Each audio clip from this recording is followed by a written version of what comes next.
Well, Anil Deshmukh added that personal attacks against Sharad Pawar are hurtful and that NCP is still Sharad Pawar's party. Listen in.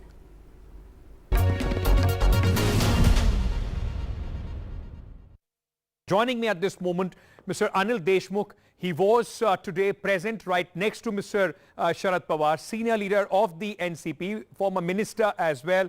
Deshmukh sahab, बहुत-बहुत शुक्रिया. Thank you so much for joining us here on NDTV. I want to start by asking you, sir. सबसे पहले मैं आपसे यही पूछना चाहता हूं. आज अजीत पवार ने बोला कि आप 83 इयर्स के हो गए हैं, रुकेंगे कब?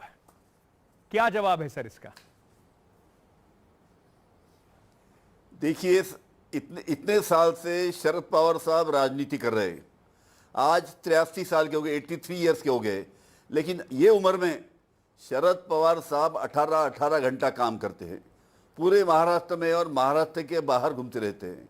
कई बार ट्रेन से, कई बार प्लेन से, कई बार बाय रोड ट्रैवल करते रहते हैं. उम्र उनकी हो गई है पवार साहब की, लेकिन ना शेर कभी बूढ़ा नहीं होता. आज भी पवार साहब ये उम्र में जिस हिसाब से काम करते हैं, पार्टी में सबसे ज़्यादा काम करने वाला कोई नेता होगा तो वो शरद पवार साहब है.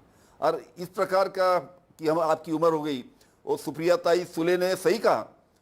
2-3 नाम उन्होंने लिए, रतन टाटा जी का नाम लिया, फारूक अब्दुल्ला जी का नाम लिया, अमिताभ बच्चन जी का नाम लिया, कि ये भी 82, 83, 85 की उम्र के होने के बावजूद भी आज भी काम करते हैं. तो पवार साहब की उम्र 82 हो गई, 82 हो गई, इसका मतलब ये नहीं कि उन्होंने घर में बैठना चाहिए. देशमुख साहब, मैं आपसे ये भी पूछना चाहूंगा कि ये जिस तरीके से आज काफी पर्सनल लड़ाई दिखाई पड़ी.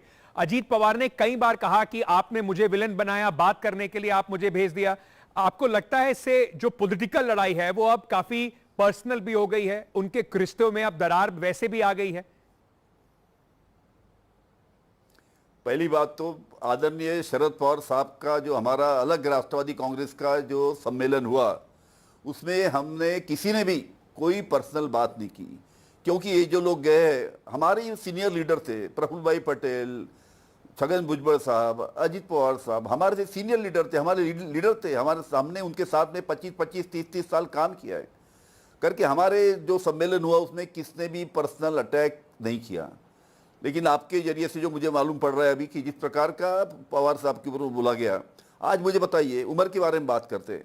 आज उनका जो सम्मेलन हुआ प्रफुल्ल भाई पटेल और अजीत पवार साहब का, जो स्टेज पे जो होर्डिंग लगा हुआ था पीछे में, उसमें पवार साहब का फोटो. मतलब पवार साहब की इधर उम्र होगी बोलते आप, और उधर पवार साहब के छवि के बिगर आपका चलता नहीं. जो पूरे मुंबई में आज होर्डिंग लगे हुए उनके, उन लोगों के, उसमें भी हर एक होर्डिंग पे पवार साहब का फोटो है. भाई पवार साहब के बिना पवार साहब के उनकी पार्टी चल नहीं सकती, ये हकीकत है. लेकिन ये तो सीधा सीधा कह रहे हैं कि पार्टी तो पवार साहब की बची नहीं. 30 तारीख को, 2 तारीख को उन्होंने शपथ लिया, 30 तारीख को ही एक चिट्ठी इन्होंने इलेक्शन कमीशन को भेजा अजीत पवार कैंप में, जिसमें उन्होंने कहा कि शरद पवार हमारे जो प्रेसिडेंट है, पार्टी प्रेसिडेंट भी नहीं है. एग्जीक्यूटिव ने तय कर लिया है that he is no longer the party president. Ajit Pawar अब पार्टी प्रेसिडेंट होंगे. कैसा है, आप पहले जो बीच में सुप्रीम कोर्ट ने जो जजमेंट दिया था उसको, उसकी पूरी जानकारी लीजिए. हमारे पार्टी के पास ही हमारा जो सिंबल है वो हमारे पार्टी के पास नहीं रहेगा, और हमारी पार्टी भी हमारे आदरणीय शरद पवार साहब के पास में ही रहेंगी. ये जो सुप्रीम कोर्ट जजमेंट है उसके हिसाब से पार्टी को, हमारे सिंबल को कोई भी तकलीफ नहीं, और हमारे पार्टी भी हमारे साथ में रहेंगी. हाँ, उनको अपने पार्टी के बारे में क्या करना है, या किससे मर्ज करना है, या दूसरी पार्टी फॉर्म करना है, उनकी सोच है. पर देशमुख साहब, आपको लगता है कि कहीं इस बार इतना ये दिनों से चर्चा चल रही थी, इस बार शायद आप लोग भांप नहीं पाए? क्योंकि 30 तारीख को वो चिट्ठी भेज देते हैं नेशनल एग्जीक्यूटिव की बिना बताए शरद पवार साहब को, वो कहते हैं कि हम उनको हटा दिया है प्रेसिडेंट के तौर पर. 2 तारीख को जब वो ओथ लेते हैं, उसके बाद 3 तारीख को आप लोग का एक्शन होता है. तो आपको लगता है कि इस बार कहीं आप लोग अनअवेयर थे, मतलब पता नहीं चल पाया, नाक के नीचे से वो पूरा खेल करके ले गए? ऐसी बिल्कुल बात नहीं है. पवार साहब को इसकी भनक लग गई थी कि कुछ तो भी इनकी मूवमेंट चालू है. विधायक लोगों की जब उन्होंने मीटिंग बुलाई थी, उसी टाइम मालूम पड़ गया था कि इनकी कुछ तो भी अलग दिशा में, उनके बारे में अलग दिशा में जाने का सोच रहे. पवार साहब की इसकी भनक लग गई थी, और करके पवार साहब ने हमारे पार्टी के जो भी जिला के अध्यक्ष है, जो पदाधिकारी, उनसे बात किया. आज आपने देखा होगा, आज जो हमारा सम्मेलन हुआ उसमें हमारे डिस्ट्रिक्ट पार्टी के सभी ज़्यादा से ज़्यादा पदाधिकारी हमारे पार्टी के हमारे सम्मेलन में थे। हजारों की तादाद में हमारे सम्मेलन में हमारे पार्टी के कार्यकर्ता हर एक डिस्ट्रिक्ट से और राज्य के बाहर से भी यहाँ पे आए थे जी। और आपको ये भी बात बताऊं, जब भी पवार साहब बाहर निकलेंगे और हर एक डिस्ट्रिक्ट का दौरा करेंगे तो उस टाइम जिस प्रकार का सपोर्ट पवार साहब को मिलेगा, आप देखना हर एक डिस्ट्रिक्ट में भीड़ उमड़ के आएंगी वहां पे बड़ी तादाद में। सर लेकिन कितने एमएलए अभी आपके साथ हैं? आज 14 कुछ लोग कह रहे हैं, कुछ लोग 15 एमएलए कह रहे हैं। कितने एमएलए अभी आपके साथ में हैं? क्योंकि अजीत पवार का फैक्शन कहता है 40 से ऊपर एमएलए का सपोर्ट है उनके पास। एक बात समझ लीजिए, पहले अभी चुनाव को, असेंबली चुनाव को 10-11 महीना बाकी है।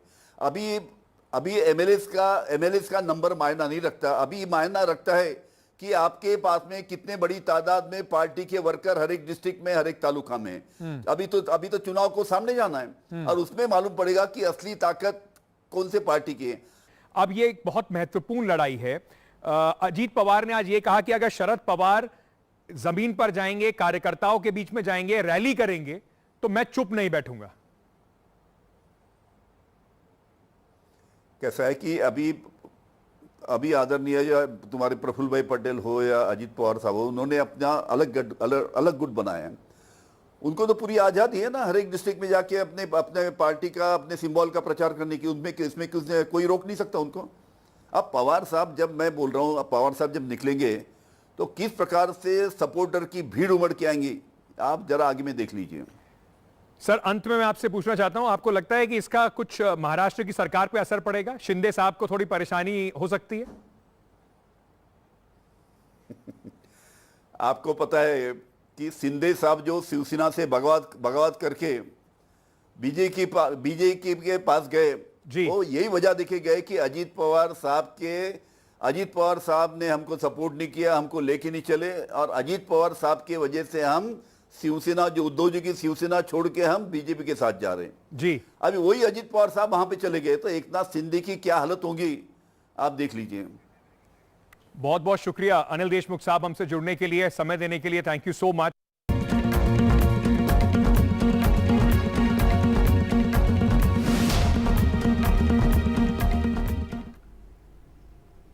Our top story in what seems not only a play of numbers but a family split on strong political fault lines is Ajit Pawar, who claims to have the numbers. In fact, he says he has 29 MLAs backing him. Meanwhile, Sharad Pawar has called for a working committee meeting in Delhi this afternoon for his faction, which will also be attended by his daughter Supriya Sule. Now, Ajit Pawar has moved the Election Commission of India demanding for the name of the party as well as the symbol of the party, the NCP. Sharad Pawar faction has filed with the poll panel urging it to hear their side before passing any directive in connection with the factional fight. And amid all of this, there were strong retorts and counters by the leaders of the now warring factions.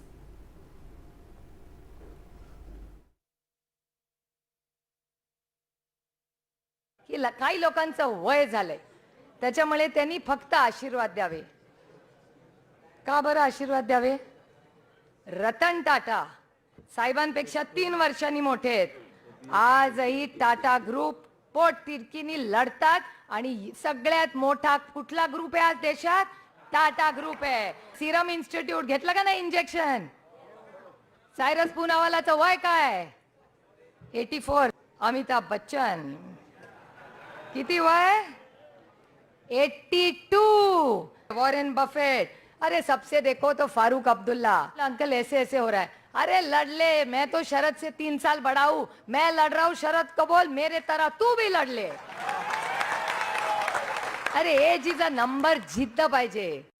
परंतु मित्रांनो, काळ आता जर वय जास्त झालं, 82 झालं, 83 झालं, तुम्ही कधी थांबणार आहात का नाही? तुम्ही आशीर्वाद द्या ना.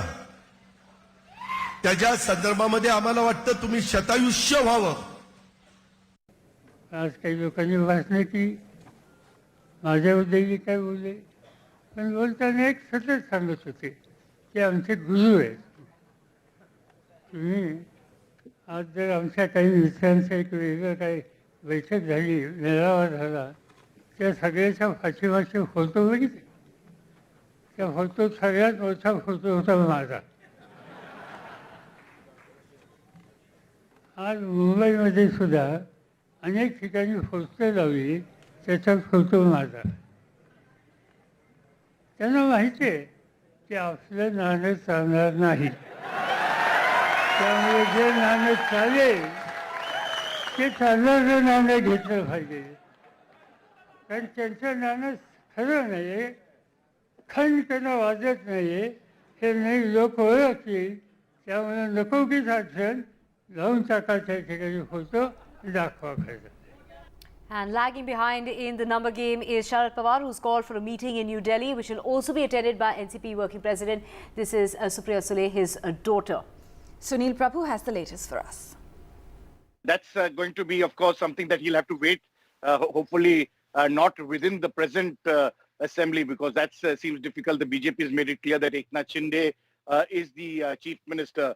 But definitely the focus now shifts to New Delhi, where Mr. Sharad Pawar and Supriya Sule will be holding the national executive meeting.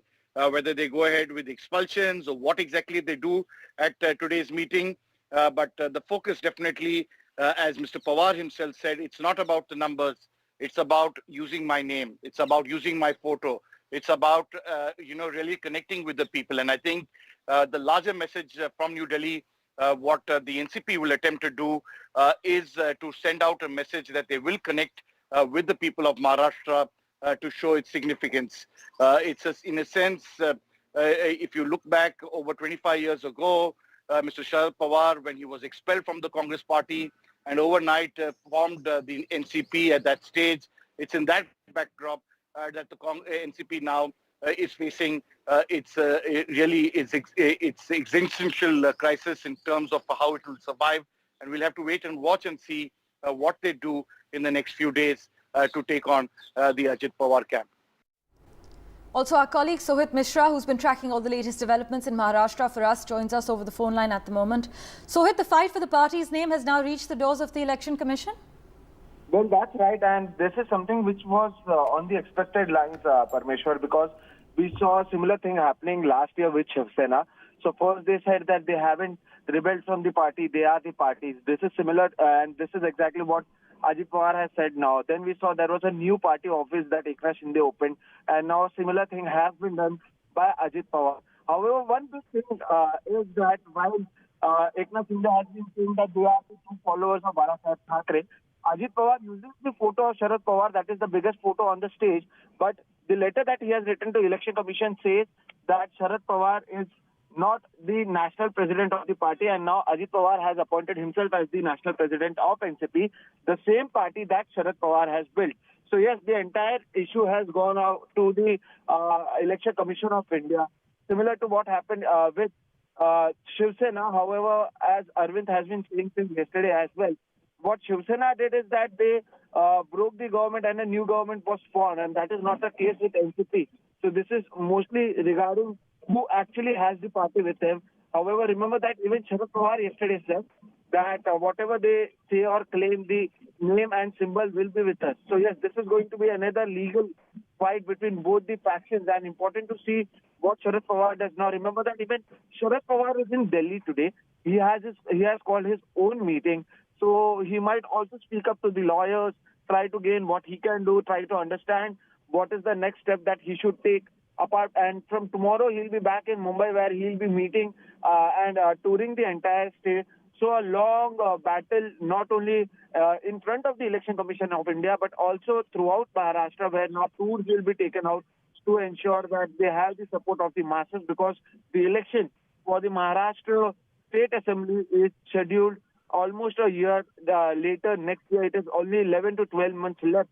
And during this time, what both the factions will try to do is try to garner the support of the masses, because at the end, if you win election and have the MLAs, only after that you will be able to take control of either the party or the government. And the big question being, what's next? And the ball is now in the Speaker and the Election Commission of India's court, Parmeshwar. Right, and as Sohit mentioned, the ECI will decide on the claim to the party name and the symbol. Thank you so much, Sohit, as always, for joining us with that update. As far as the legality of the matter is concerned, we have my colleague Arvind Gunasekar joining us, who breaks down the details. The two-third majority that we are discussing holds no ground when it comes to this particular case, because the two-third majority is under the anti-defection law. Unless and until a faction has two-third majority, they cannot merge themselves with any other political party or any other legislative party. So unless and until they don't have two-third majority, they will face the acts of anti-defection law. So that seems to be the provision in the anti-defection law. But in this particular case, this two-third majority has no value at all, because here they are not merging themselves with any particular political party. Look at Ajit Pawar. Ajit Pawar is claiming that he is NCP. So this two-third majority has no value whatsoever when it comes to this particular case. More so, however, with the recent judgment in the Supreme Court judgment in the Shiv Sena matter, wherein Supreme Court has said that even if someone has two-third majority, they cannot claim to act independent. A group of MLAs, if they have two-third majority also, they cannot claim to act independently because they have to act as per the wishes of the political party. So Supreme Court, in as many words, has made it very clear in Shiv Sena judgment that legislative party cannot function as independent, cannot function independent of the political party. So it's very clear that two-third majority has no value when it comes to this particular case. But what did Ajit Pawar do? Ajit Pawar has made a very smart move in order to circumvent the Supreme Court judgment in Shiv Sena case, wherein he in a resolution, according to him, majority of the party MLAs and also legislative wing and also organization wing, both the wings have appointed him or elected him as the NCP president. That means from June 30th, it is Ajit Pawar who is the president of NCP. So on July 2nd, a group of MLAs led by Ajit Pawar joined the government of Eknath Shinde. That's where, in order to circumvent this particular judgment of Supreme Court in Shiv Sena matter, what Ajit Pawar is trying to claim now is that it's not just a group of MLAs, they have joined the government of Eknath Shinde, but it's the NCP, the party itself has joined the government in Maharashtra, and that's why this particular date, the June 30th, and this particular claim that Ajit Pawar has been elected as the president of NCP will help them to protect themselves from the disqualification proceedings. So thanks a lot, Arvind, for breaking that down for us. Meanwhile, it's Chief Minister Eknath Shinde's camp that's also feeling the heat, Parmeshwar. Right. Eknath Shinde met his party MLAs and MPs in a meeting that lasted for at least 4 hours. And these, according to sources, are deliberations on portfolios that will need to be allocated or reassigned and strategize on how to return to voters. But also what was discussed are the concerns regarding the MLAs objecting to the alliance, pointing out that Sena leader and Sena founder Bal Thackeray would never have associated with the Nationalist Congress party, and that is what the sources are saying. Right, but after the Shiv Sena gave a message of unity, saying all three leaders will work together, they also added there are no divisions among them. आज महाराष्ट्र राज्याचे मुख्यमंत्री आणि शिवसेनेचे मुख्य नेते आदरणीय एकनाथ शिंदे साहेबांच्या अध्यक्षतेखाली शिवसेनेच्या सर्व आमदार, सहयोगी सदस्य आणि खासदार महोदयांची बैठक संपन्न झाली. आमचा 100% नाही 10,001% विश्वास हा माननीय एकनाथ शिंदे साहेबांवर आहे. बिल्कुल माननीय मुख्यमंत्री महोदय का इस्तीफा देने की बात नहीं है. ये गवर्नमेंट को 200+ का बहुमत असेंबली में है और सभी विधायकों का माननीय मुख्यमंत्री एकनाथ जी शिंदे साहब के नेतृत्व पे पूर्ण भरोसा है. Welcome back. Now, senior NCP leader and former Home Minister of Maharashtra Anil Deshmukh has reacted to Ajit Pawar's age comment, Parmeshwar. Yes, in fact, Mr. Deshmukh has said Sharad Pawar at 83 still roars like a lion, and he added that the NCP is still Sharad Pawar's party.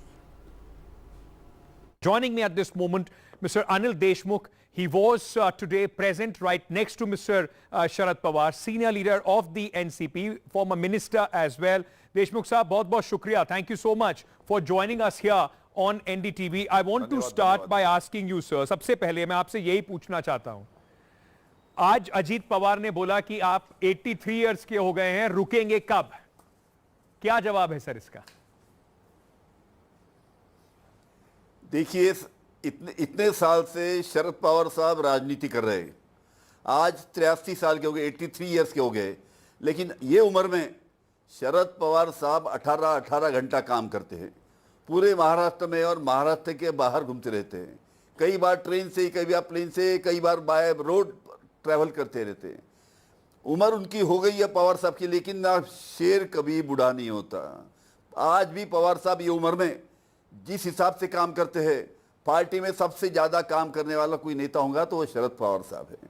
और इस प्रकार का कि हम आपकी उम्र हो गई, और सुप्रिया ताई सुले ने सही कहा, 2-3 नाम उन्होंने लिए, रतन टाटा जी का नाम लिया, फारूक अब्दुल्ला जी का नाम लिया, अमिताभ बच्चन जी का नाम लिया कि ये भी 82, 83, 85 की उम्र के होने के बावजूद भी आज भी काम करते हैं। तो पवार साहब की उम्र 82 हो गई, 82 हो गई, इसका मतलब ये नहीं कि उन्होंने घर में बैठना चाहिए। देशमुख साहब, मैं आपसे ये भी पूछना चाहूंगा कि ये जिस तरीके से आज काफी पर्सनल लड़ाई दिखाई पड़ी, अजीत पवार ने कई बार कहा कि आपने मुझे विलन बनाया, बात करने के लिए आप मुझे भेज दिया। आपको लगता है इससे जो पॉलिटिकल लड़ाई है वो अब काफी पर्सनल भी हो गई है, उनके रिश्तों में अब दरार वैसे भी आ गई है?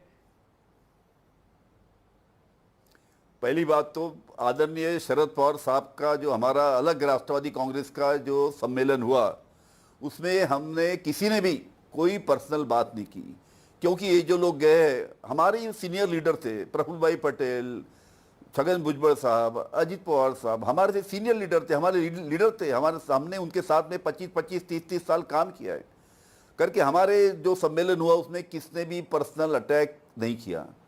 लेकिन आपके जरिए से जो मुझे मालूम पड़ रहा है अभी कि जिस प्रकार का पवार साहब के ऊपर बोला गया, आज मुझे बताइए, उम्र के बारे में बात करते हैं, आज उनका जो सम्मेलन हुआ प्रफुल्ल भाई पटेल और अजित पवार साहब का, जो स्टेज पे जो होर्डिंग लगा हुआ था पीछे में, उसमें पवार साहब का फोटो, मतलब पवार साहब की इधर उम्र होगी बोलते आप, और उधर पवार साहब के छवि के बिगर आपका चलता नहीं। जो पूरे मुंबई में आज होर्डिंग लगे हुए उनके उन लोगों के, उसमें भी हर एक होर्डिंग पे पवार साहब का फोटो है। भाई पवार साहब के बिना पवार साहब के उनकी पार्टी चल नहीं सकती, ये हकीकत है।